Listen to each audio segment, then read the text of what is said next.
Hi. இப்போ விசு இயக்கிய சம்சாரம் அது மின்சாரம் படத்தை பத்தி பேச போறோம்.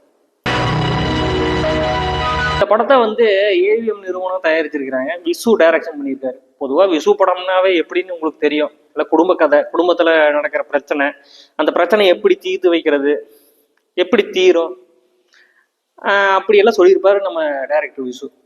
படத்துல விசு வந்து அப்பா, மகன்கள் வந்து பார்த்தீங்கன்னா ரகுவரன், வாகை சந்திரசேகர், இன்னொருத்தர் காஜா ஷெரீப், சின்ன பையன். அண்ணன்டா என்னண்ணே பெரியவங்க நீங்க இருக்கப்ப நான் யாருண்ணே? ஓ, ரகுவரனுக்கு ஏற்கனவே கல்யாணம் ஆயிருக்கும். லட்சுமி வந்து ஒய்ஃபு. வாகை சந்திரசேகருக்கு கல்யாணம் ஆயிருக்காது. அப்புறம் காஜா ஷெரீப் சின்ன பையன், ஸ்கூல் படிக்கிற பையன். பொண்ணு ஒன்று இருக்கும். அந்த பொண்ணு வந்து இளவரசி. அந்த இளவரசியை தான் வந்து பொண்ணு பார்க்க வருவாங்க முதல் சீன்ல. புரோக்கர் வந்து யாருன்னா ஓமகுச்சி நரசிம்மன். அவர்கிட்ட அவங்க கிட்ட வந்து இந்த மாதிரி நம்ம பொண்ணு மாப்பிள்ளை பார்க்க வர்றாங்க, அவங்களுக்கு வந்து நம்ம ஸ்வீட் எப்படி செய்யணும்னா இந்த மாதிரி செய்யணும், காரம் எப்படி செய்யணும்னா இந்த மாதிரி செய்யணும்னு வரிசையை அடிக்கிட்டே போவாங்க. இந்த ரசகுல்லா இல்ல ரசகுல்லா, அத கையில எடுத்தா எப்படி ஜீரா டக்கு டக்கு டக்கு டக்குன்னு சுட்டுமோ அதே மாதிரி நீ பண்ண போற கேசரியில நெய் டக்கு டக்கு டக்கு டக்குன்னு சுட்டணும். அடிக்கிட்டு போறத பார்த்துட்டு மனோரமா என்ன பண்ணுவாங்க, இவரெல்லாம் வந்து மாப்பிள்ளை வீட்டுக்காரங்க சாப்பிடறதுக்கு கேட்கல, இவர் சாப்பிடறதுக்கு தான் கேட்கிறாரு அப்படின்னு சொல்லுவாரு.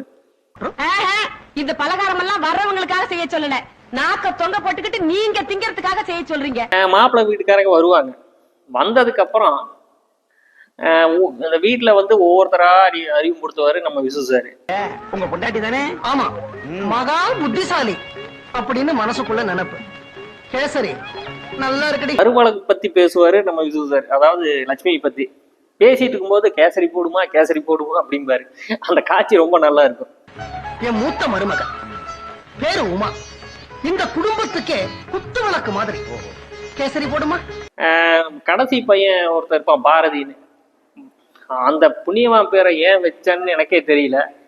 இவரு இன்னும் +2 எழுதுறாரு, எழுதிட்டு இருக்கிறாரு, எழுதுவாரு, இன்னும் எழுதுவாரு அப்படின்னு சொல்லி எல்லாம் சொல்லுவாரு. பாரதி. பாரதியாரோட பேரை வச்சிருக்கீங்க? இல்ல, அந்த மகாகவி பேரை ஏன்டா அந்த படுபாவைக்கு வச்சோன்னு வருத்தப்பட்டுக்கிட்டு இருக்கேன்.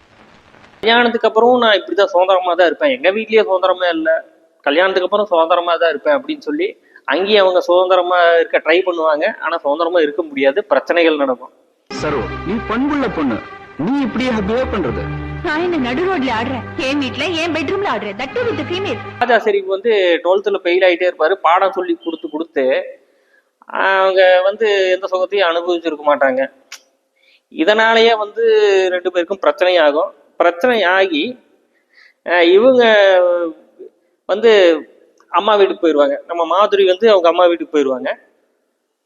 போனதுக்கு அப்புறம் அவங்க அப்பா இருந்துட்டு என்ன பண்ணுவாருன்னா, நீ எதுக்கு இங்க வந்த, உனக்கு இந்த வீடு உன் வீடு கிடையாது, மிஸ்டர் ரம்மையப்பன் தான் உனக்கு அப்பா, எந்த பிரச்சனைனாலும் நீ அவர்கிட்ட தான் கேட்கணும், என்கிட்ட நீ கேட்கக்கூடாது அப்படின்னு சொல்லிடுவாரு டெல்லி கணேசன். இதை மறைஞ்சிருந்து கேட்பாரு வாகை சந்திரசேகர். அவரை பார்த்ததுக்கு அப்புறம் ஒரு உதாரணம் சொல்லுவாரு பாருங்க. மாப்பிள்ள, நான் உங்க பாணியிலேயே சொல்றேன், இது ஒரு ரிப்பேர் ஆன மிஷின், இதை சரி பண்ணி நீங்க தான் வந்து ஓட்ட வைக்கணும் அப்படின்னு சொல்லுவாரு. அதுக்கு வாகை சந்திரசேகர் என்ன சொல்லுவாருன்னா, ஒரு துணி வாங்கினா ஒண்ணு அதை நான் உடுத்துவேன், இல்ல கிழிச்சிருச்சிருவேன், கடைக்காரர்கிட்ட ரிட்டர்ன் பண்ண மாட்டேன். வந்து சம்பள பணத்தை கொடுப்பாரு. பணம் கம்மியா இருக்குன்னு அவங்க அம்மா சொல்லுவாங்க. சொன்னதுக்கு அப்புறம் வாதம் நடக்கும். இந்த வாதம் வந்து ஒவ்வொருத்தரோடைய பிரச்சனைக்கும் வந்து அடிக்கிட்டே இருப்பாரு நம்ம ரகுவரன். உனக்கு ஹோட்டல்ல தங்குறதுக்கு தைரியம் இருக்கு, அதுக்கு மேல போறதுக்கு திமிரு இருக்குன்னு எனக்கு நல்லா தெரியும். வாதம் வந்து பெருசா முத்தி போய் கடைசியில வந்து வீட்டை விட்டு வெளியே போட நாயே அப்படின்றவாரு விசு சார். அப்ப வீட்டை விட்டு வெளியில போடா நாயே. கல்யாணத்துக்கு நான் வாங்கின கடனை வட்டியோட செட்டில் பண்ணுங்க, செட்டில் பண்ணணும் அப்படின்னு சொன்னதுக்கு அப்புறம் வீட்டுக்கு நடுவுல ஒரு கோடு கிழிச்சிருவாங்க. வீட்டுக்கு குறுக்க கோடு ஒண்ணு கிழடி.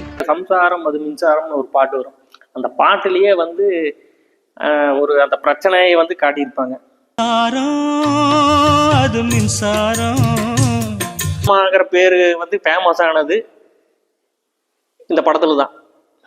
எப்ப பார்த்தாலும் அதாவது கிஷ்முவுக்கும் கண்ணம்மாவுக்கும் வந்து மனோரமாவுக்கும் வந்து பிரச்சனை, அதாவது வாதம் நடக்கும். அந்த வாதம் வந்து பெருசா பேசப்பட்டுச்சு.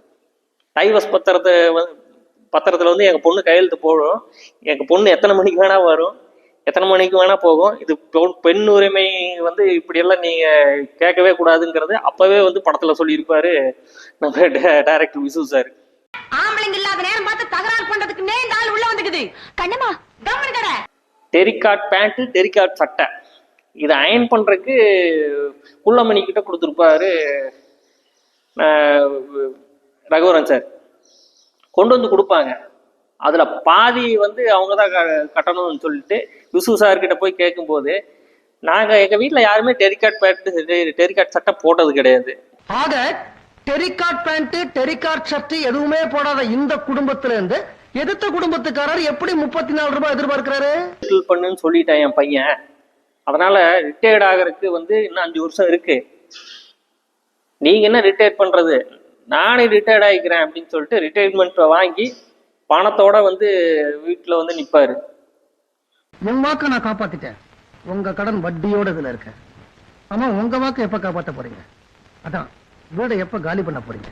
ஒரு திருப்புமுனைன்னு ஒண்ணு நடக்கும். ஏன்னா விசு படத்துல எல்லா விசு படம்னு பாத்தீங்கன்னா கிளைமேக்ஸ் சீன்ல ஒரு திருப்புமுனை நடக்காம இருக்காது, நடந்தே தீரும். இந்த மாதிரி லக்ஷ்மி வந்து சொல்லுவாங்க, ஏங்க போயிட்டு திரும்பி வர போறீங்களா இல்ல அங்கேயே இருக்க போறீங்களா அப்படின்னு ஏன் கேக்குறீங்க, ஏம்மா கேக்குற அப்படின்னு. இல்ல போயிட்டு நீங்க அங்கேயே இருக்கிறது அப்படின்னா வந்து ஓகே, ஒன்றும் பிரச்சனை இல்லை, நீங்க போயிட்டு திரும்பி வர்றீங்க அப்படின்னா உங்ககிட்ட கொஞ்சம் பேச வேண்டியது இருக்கு அப்படின்னு சொல்லுவாங்க. அதுக்கப்புறம் சொல்லுவாங்க ஒரு விஷயம் சொல்லுவாங்க, அவங்க சொல்ற விஷயமே வந்து பாத்தீங்கன்னா ரொம்ப உருக்கமா இருக்கும். இது ஏற்கனவே உடைஞ்ச பாரு கண்ணம்மா, குடும்பங்கிறது ஒரு கண்ணாடி பாத்திரம் மாதிரி, அது கீழே உளுந்து உடஞ்சதுன்னா உடஞ்சது தான், அதை திரும்ப ஒட்ட வைக்க முடியாது. இப்போ நம்ம குடும்பங்கிறது கண்ணாடி பாத்திரம் தான், ஏற்கனவே உடஞ்சது தான், அது திரும்பவும் எல்லாம் ஒட்ட வைக்க முடியாது. நாம எல்லாம் சந்தோஷமா இருக்கணும்னா கொஞ்சம் பிரிஞ்சிருந்தாதான் நல்லா இருக்கும் அப்படின்னு ஒரு விளக்கத்தை சொல்லுவாங்க. அத்தை கையால சமைச்சு எல்லாரும் ஒண்ணா உட்காந்து சாப்பிட்டு சாயந்தரம் தான் நாங்கெல்லாம் போவோம். நம்ம குடும்பங்கிறது கண்ணாடி பாத்திரம் தான், ஏற்கனவே உடஞ்சது தான், அது திரும்பவும் எல்லாம் ஒட்ட வைக்க முடியாது. நாம எல்லாம் சந்தோஷமா இருக்கணும்னா கொஞ்சம் பிரிஞ்சிருந்தாதான் நல்லா இருக்கும் அப்படின்னு ஒரு விளக்கத்தை சொல்லுவாங்க. அந்த விளக்கத்தை சொன்னதுக்கு அப்புறம் ரகுவரன் லட்சுமி ஃபேமிலி வந்து தனியா போயிடுவாங்க, தனி கொடுத்துடும் போயிடுவாங்க. இவங்க இதே வீட்டில் இருப்பாங்க. வாரம் ஞாயிற்றுக்கிழமை ஒன்னா மீட் பண்ணிப்பாங்க. இதைதான் வந்து படத்தோட கிளைமேக்ஸா வச்சிருப்பாரு. இந்த படம் வந்து 1986 ரிலீஸ் ஆச்சுங்க. இந்த படத்தோட மியூசிக் டைரக்டர் யாருன்னு பாத்தீங்கன்னா சங்கர் கணேஷ். ஏவிஎம் நிறுவனம் அந்த படத்தை தயாரிச்சிருக்கு. 1975 உறவுக்கு கை கொடுப்போம்னு ஒரு படம் வந்துச்சுங்க. அந்த படம் வந்து இதே கதை, அதாவது அந்த கதையை பார்த்துட்டு தான் வந்து விசு சார் இந்த படத்தை எடுத்தார். ஏன்னா அந்த படம் வந்து ஃப்ளாப் ஆயிருக்கும்.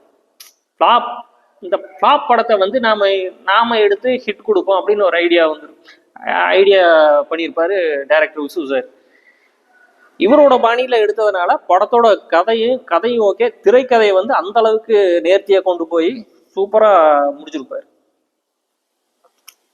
அப்பெல்லாம் வந்து பாத்தீங்கன்னா தியேட்டர்ல இப்போ சென்டர்ல எல்லாம் வந்து டிக்கெட் வந்து அதிகபட்சம் 10 ரூபா, குறைஞ்சபட்சம் டிக்கெட் வந்து 5 ரூபா, அந்த மாதிரி தான் இருந்தது. பி சென்டர் சி சென்டர்ல எல்லாம் பாத்தீங்கன்னா டிக்கெட் விலை 3 ரூபா, 5 ரூபா, 7 ரூபா அப்படிதான் இருந்தது. இப்போ படமே 1986 தான் ரிலீஸ் ஆச்சு. நம்ம சி சென்டர்ல எல்லாம் பாத்தீங்கன்னா 3 ரூபா டிக்கெட்டு, 4 ரூபா டிக்கெட்டு, 5 ரூபா டிக்கெட்டு, அந்த மாதிரி விலையில தான் வந்து டிக்கெட்டு. படம் வந்து ரொம்ப நாளெல்லாம் ஓடி இருக்கு. இந்த சி சென்டர்ல எல்லாம் பாத்தீங்கன்னா 50 நாள் அந்த மாதிரி எல்லாம் ஓடி இருக்கு. ஏ சென்டர் பி சென்டர்ல எல்லாம் இந்த படம் 100 நாள்ல ஓடி இருக்குங்க. படத்தோட கிளைமேக்ஸை வந்து மாத்தலாம் அப்படின்னு ஐடியா பண்ணியிருக்காங்க. ஏவி மெய்யப்ப செட்டியாரோட ஒய்ஃப் இருந்துட்டு, விசு சார் வந்து ஒரு ஃபேமிலி சப்ஜெக்ட்னா வந்து கிளைமேக்ஸை வந்து கரெக்டாக தான் வைப்பாரு, கிளைமேக்ஸை வந்து மாற்ற வேணாம் அப்படின்னு சொல்லியிருக்கிறாங்க. கிளைமேக்ஸ் மாற்றலை. ஆனால் விசு சார் ஒரு பேட்டியில் வந்து சொல்லியிருக்கிறாரு. இன்னொன்னு சொன்னார், அதாவது படத்தோட கிளைமேக்ஸையே வந்து ஒரு தேட்டரில் கட் பண்ணிட்டாங்க. விசு என்ன பண்ணுவார், ஒரு கோயிலில் போய் இப்போ உட்காந்துப்பாரு, மனோரமா வந்து ரகுவரனோட குழந்தைய எடுத்துட்டு வருவாங்க. எடுத்துட்டு வந்ததுக்கு அப்புறம் இது உங்க பேரன் தானே, உங்க வாரிசு தானே, இது என்ன பாவம் பண்ணுச்சு, இந்த குழந்தைக்காவது நீங்க வீட்டுக்குள்ள வரணும் அப்படின்னு சொல்லிட்டு குழந்தைய தூக்கிட்டு கையில பலூனோட வருவாரு.